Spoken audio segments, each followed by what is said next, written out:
Buenas noches a cada uno de ustedes. Dios me los bendiga, familia en Cristo y amigos que estarán viendo este video lectura. Entonces vamos a continuar. Con la ayuda del Señor vamos al libro del Evangelio según San Juan, capítulo 19.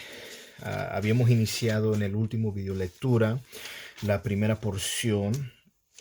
Y hoy nos corresponde desde el versículo 16 y vamos hacia adelante. Entonces el verso 16 y creo que vamos a terminar nosotros en el versículo 27.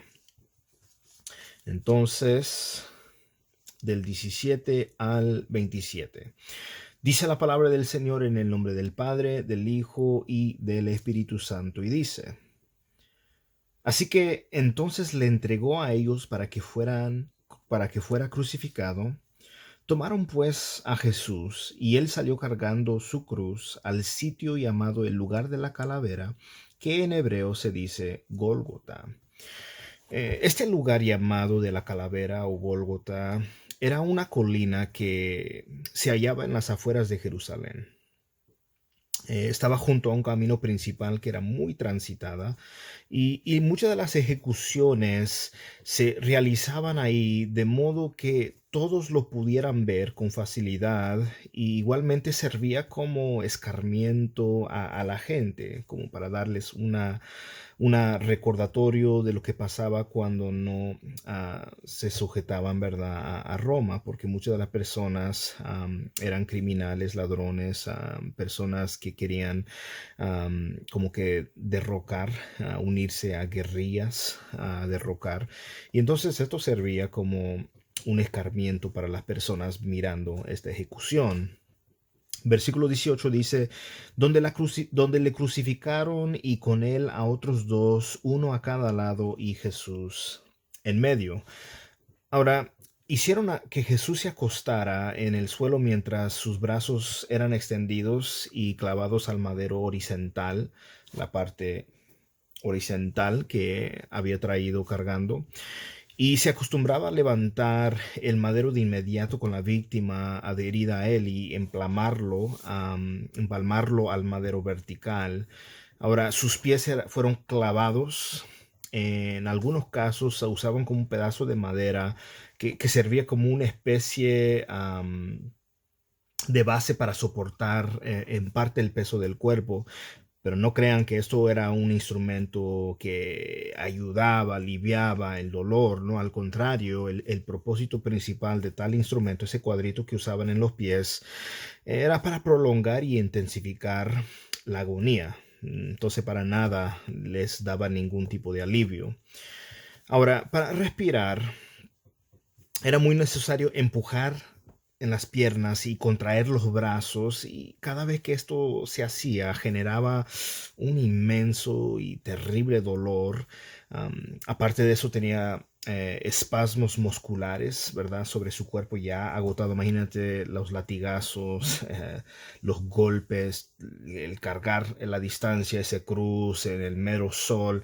Entonces estaban el cuerpo estaba muy agotado, y por la falta del movimiento, pues aceleraba esto la asfixia, y pues la lucha angustiosa y intensiva por la vida pues proseguía.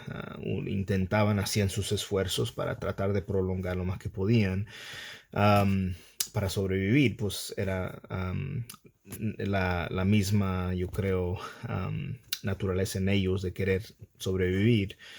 Es lo que pasaba a cualquier criminal, a cualquier persona clavada, y en este caso nuestro Señor Jesucristo, ¿verdad?, que fue crucificado. Verso 19 dice: Pilato también escribió un letrero y lo puso sobre la cruz, y estaba escrito: Jesús el Nazareno, el Rey de los Judíos.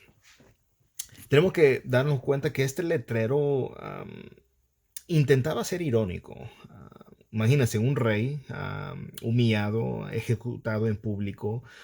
Obviamente, cualquier otro rey, si hubiera sido un rey de un área, de una distancia, algo, ¿me entiendes? Obviamente que había perdido para siempre su reino, pero Jesús, que en su sabiduría Am, el mundo no lo sabía, pero él estaba iniciando su reino. Su muerte y su resurrección pues, darían un golpe mortal al gobierno de Satanás y establecería su autoridad eterna sobre la tierra. Muy pocas personas entendían aquella triste tarde el verdadero significado de ese letrero, que no hacía otra cosa sino expresar la verdad. Recuerdan, fue hecho con ironía y en realidad estaba expresando lo cierto, porque no todo estaba perdido. Jesús sí estaba destinado a entregar su vida, iba a ser crucificado, iba a morir, murió. Y Jesús no solo fue el rey de los judíos, también el rey de los gentiles, el rey de todo el universo. Eso es muy importante notar y tener en mente. Versículo 20 nos dice, entonces muchos judíos leyeron esta inscripción porque el lugar donde Jesús fue crucificado quedaba cerca de la ciudad y estaba escrita en hebreo, en latín y en griego. Entonces escribieron el título, Jesús, el Nazareno, al rey de los judíos, en los tres idiomas, en hebreo, en latín y en griego. Por eso los principales sacerdotes de los judíos decían a Pilato, no escribas el rey de los judíos, sino que él dijo, yo soy el rey de los judíos. Pilato respondió, lo que he escrito, y punto. No les agradó lo que estaba escrito. Ese título les causó disgusto. Aparte de que ellos fueron los que pidieron que fuera crucificado, Pilato realmente no estaba muy contento con ese empujo que ellos le hicieron. Quiero que lo crucifique, quiero que lo ejecutes. Entonces estaban quejándose, querían que se leyese como una pretensión. Jesús pretendía ser rey, no era rey. Di que él pretendía, di que él se decía ser rey, pero la verdad es que él lo era, él es el rey de reyes y señor de señores. Pues claro, Pilato aprovechando esta oportunidad para vengarse con los judíos, ¿verdad? Estaba molesto con ellos, que tanto le intimidaron para que accediera a esta ejecución, pues por eso dijo al final, hey, ya lo que está escrito, ya está hecho, ya no lo voy a cambiar. Y fue desagradable a los líderes religiosos. Verso 23 dice, entonces los soldados, cuando crucificaron a Jesús, tomaron sus vestidos y hicieron cuatro partes, una parte para cada soldado, y tomaron también la túnica. Y la túnica era sin costura, tejida en una sola pieza. Entonces, por tanto, se dijeron unos a otros, no la rompamos, sino echemos suerte sobre ella para ver de quién será, para que se cumpliera la escritura. Repartieron entre sí mis vestidos y sobre mi ropa echaron suertes. En estas ejecuciones se permitía que los soldados participaran en los efectos personales de los que morían. Cualquiera que fueran los efectos personales, se los repartían entre ellos. Aquí los vemos repartiendo los vestidos de Cristo entre ellos cuatro, que era un total de cuatro. Aparentemente estaban repartiendo un total de 5 artículos. Se repartieron cuatro, pero seguía la túnica, que era sin costura y que no se podía cortar sin que perdiera su valor. De nada si hubiera servido, ¿verdad? Que en la túnica la hubieran repartido en 4 partes, porque en realidad hubiera hecho que perdiese todo su valor. Entonces, ¿qué decidieron hacer? Conforme la escritura había predicho 1000 años antes, en el Salmo 22, verso 18, echaron suertes sobre la túnica, que fue entregada al ganador anónimo. No se dice cuál de los cuatro lo ganó. Pocos pensaban que ellos, al hacer esto, estaban cumpliendo una notable profecía escrita hacia 1000 años. Estas profecías cumplidas nos recuerdan una vez más que este libro, la palabra de Dios, es inspirada por Dios. El libro, la palabra de Dios es la Biblia, es la palabra inspirada de Dios, y que Jesucristo es verdaderamente el Mesías prometido, el que se había predicho, el que profetizaban que el Mesías vendría. Él vino, él habitó en la tierra, aquí en este momento estaba siendo crucificado. Ahora, recuerdan que Jesús en varias ocasiones en este Evangelio de Juan que hemos estado leyendo estos últimos meses, varias ocasiones dijo, mira, yo vengo a dar mi vida. El buen pastor su vida da por sus ovejas. Nadie me está quitando la vida, yo la estoy dando. Yo ofrezco mi vida para darla. Verso 25 dice, por eso los soldados hicieron esto, y junto a la cruz de Jesús estaba su madre y la hermana de su madre María, la mujer de Cleofas y María Magdalena. Y cuando Jesús vio a su madre y al discípulo a quien él amaba, hablando del apóstol Juan, que estaba ahí cerca, dijo a su madre, mujer, he ahí tu hijo. Después dijo al discípulo, he ahí tu madre. Y desde aquella hora el discípulo la recibió en su propia casa. Ahora, a pesar de sus propios padecimientos, estaba sufriendo en agonía, asfixiándose. El Señor tenía una tierna consideración para los otros. Él vio a su madre y a Juan, el discípulo, le presentó a Juan a ella como quien a partir de entonces tomaría el puesto de hijo para ella. Al llamarle a su madre mujer, el Señor no estaba mostrando ninguna falta de respeto, pero es muy importante mencionar que no la llamó madre.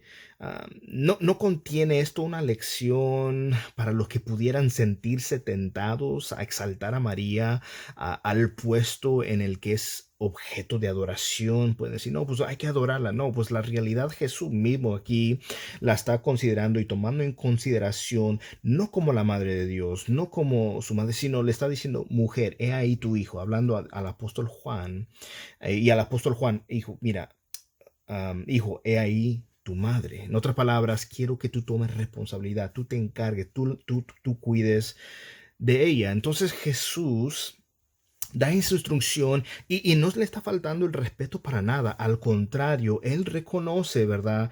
Que en el sentido, él está dando su vida en la cruz y la reconoce como una persona. Dice, mujer, mujer, he ahí tu hijo.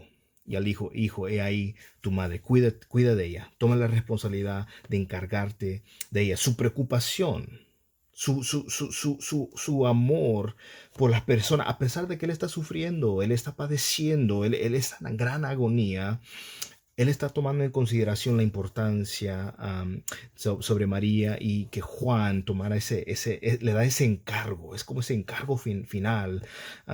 Tú cuida de ella, tómate responsabilidad de mirar por ella. Entonces él le instruye a Juan a que cuidase de María como si fuese su propia madre y Juan obedeció. Y la recibió desde aquel día en adelante, ¿verdad? Para cuidar de ella. Entonces, a nosotros considerar y tomar en mente la crucifixión, recordemos que fue una forma de ejecución de los romanos muy cruel, am, era muy dolorosa y al final de cuentas, en la mayoría de casos, las personas morían asfixiados porque ya no podían respirar. Y en los casos donde todavía permanecían vivos y ya se había terminado la ejecución, a veces le quebraban las piernas para que terminaran de morir. Y en el caso de Jesús, igualmente como se había profetizado, ¿verdad? Que sus piernas no iban a ser quebradas, ya él había entregado el Espíritu, al momento cuando llegaron con él ya estaba, ¿verdad? Muerto, ya había muerto. Entonces, ¿con qué propósito murió Cristo? Murió con el propósito, ¿verdad? Para salvar y alcanzar toda aquel persona. No importa el color de tu piel, no importa el idioma que hables, no importa el país de donde eres, toda persona que crea en Jesucristo como Señor y Salvador, Dios le da la potestad de ser llamado un hijo de Dios.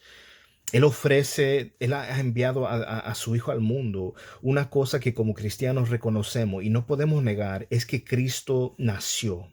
Dios se encarnó, tomó forma de siervo, forma de hombre, forma de ser humano. Y dice la palabra claramente en Filipenses que Él fue obediente, él obedeció al Padre en todo y fue obediente hasta la muerte. Y no solo cualquier muerte, Él fue obediente hasta la muerte de cruz. Cruel manera de morir. Isaías capítulo 53, wow, describe ese acontecimiento doloroso, 700 años antes que él llega a ser crucificado. Se describe cómo iba a ser eso, esa crucifixión. ¿Por qué? Porque la palabra de Dios es tan bella, tan hermosa y podemos ponerle toda nuestra confianza. Es confiable. Ahora, cuando yo pienso en la muerte de Cristo, en ese momento, ¿verdad? Tomamos en cuenta que Él sufrió un gran precio. No hubo persona en este mundo que hubiera podido decir, ¿sabe qué, Jesús? No lo hagas, yo tomo el lugar y yo estoy dispuesto. No, cualquier persona, hermano, nosotros no podemos. ¿Por qué? Porque número uno, todos nacemos en pecado. Desde que Adán y Eva pecaron, todo ser humano nace en pecado, nace con malicia. Ahora, en los bebés y hasta ciertas edades, de unos tal vez 7 años, hay una inocencia, hay un desconocer entre lo bien y lo malo y claro, pues por naturaleza los hijos, ¿verdad? Se les tiene que enseñar lo bueno porque lo malo viene por naturaleza.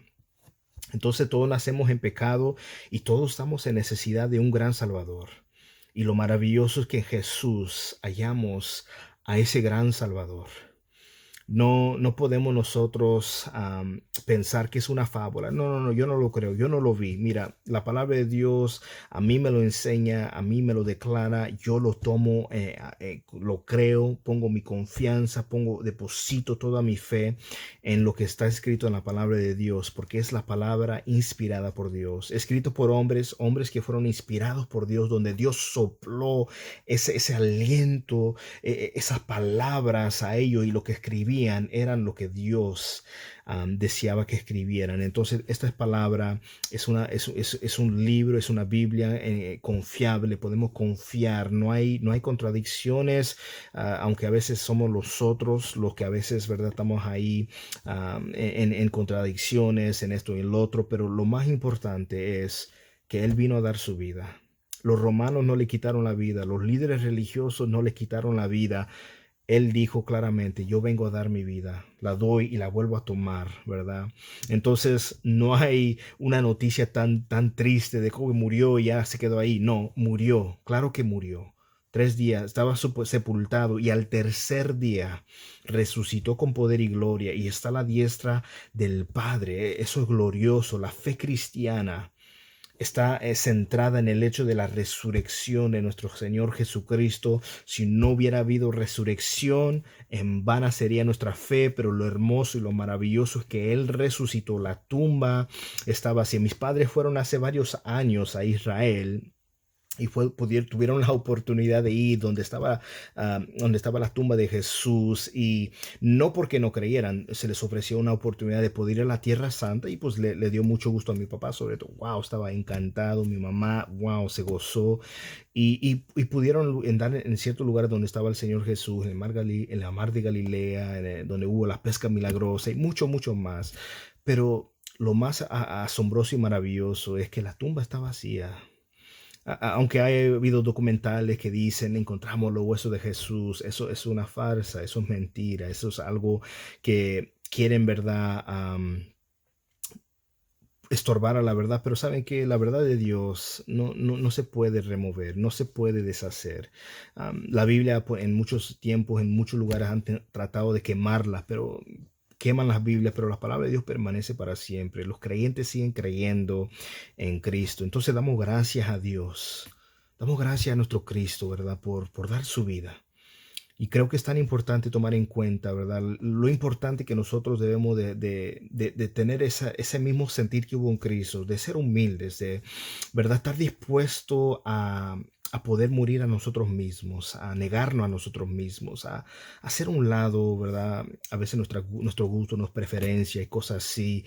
Y más que nada enfocarnos en las verdades fundamentales de la palabra de Dios. El hecho de que tenemos a un gran Salvador. Mira, Cristo ofrece vida eterna. Y posiblemente en estos tiempos donde la gente puede que estar, ¿me entiendes?, alegre o contenta, tristemente hay personas que no están muy contentas, no están felices, están tristes, están solos, están extrañando familiares, extrañando a ciertas personas. alguien que tal vez haya fallecido recientemente. Entonces están en dolor. Yo quiero dejarles saber, ¿verdad? Que nosotros tenemos a un gran Salvador que se llama Jesucristo.